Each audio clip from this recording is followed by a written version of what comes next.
Тук Капитолия, абсолютно престъпление, ползване на парк за автокъща на автомобили на старо.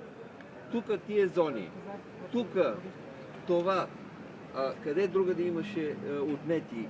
Капалната Мария Луиза, престъпно отнета, в момента се ползва от неясно каква фирма. Общината има под 1/3 от стойността, а тя е била общинска. Всичко това нещо искам да го решим и то може да стане само с план. Това е продадено преди 15 години от тая къща. И аз сега искам с плана изобщо да го махнем и да го се борим. Това е продадено от Столична община, въпреки че е било върху държавната терен. Как е продадено? Тези, които са покрай самото езеро? И никога няма да станат постоянни с постоянен статут.